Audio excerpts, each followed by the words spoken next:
கோவக்காய் கொத்து பண்ண போகிறேன். 4 ஸ்பூன் எண்ணெய் ஊற்றிக்கிறேன். 1 ஸ்பூன் கடுகு, 1 ஸ்பூன் சீரகம் போட்டுக்கிறேன்.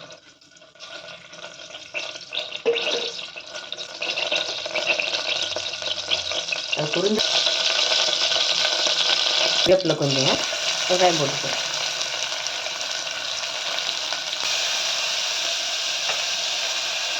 ரெண்டு காஞ்ச மிளகாய் போட்டுக்கிறேன். பூண்டை ஒரு 4 பல்லு பூண்டை தட்டி வச்சுருக்கேன், அதையும் போட்டுக்கிறேன்.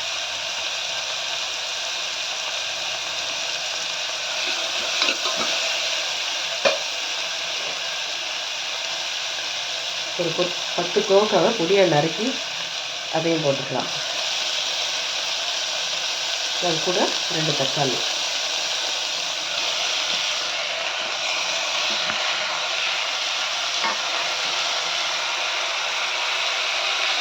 இது ஒரு 3 நிமிஷம் வதங்கின உடனே பருப்பு போடுங்க.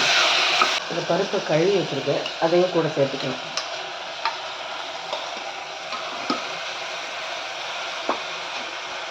இதுக்கு 1 ஸ்பூன் மஞ்சள்தூள், கொஞ்சம் பெருங்காயம்,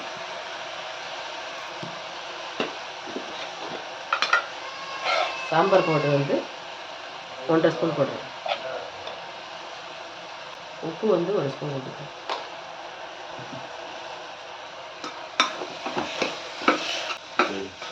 தண்ணி ஊற்றிக்கலாம். இது நல்லா கலக்கி ஒரு 3 விசில் வர மாதிரி வேக வச்சிருவோம்.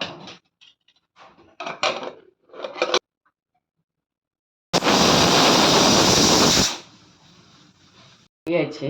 இது சப்பாத்தி, பூரி, பொங்கல், தோசை எல்லாத்துக்குமே நல்லாயிருக்கும். இதை ட்ரை பண்ணி பாருங்கள். தேங்க்ஸ் ஃபார் வாட்சிங். லைக் பண்ணுங்கள், ஷேர் பண்ணுங்கள், சப்ஸ்கிரைப் பண்ணுங்கள், கமெண்ட் பண்ணுங்கள்.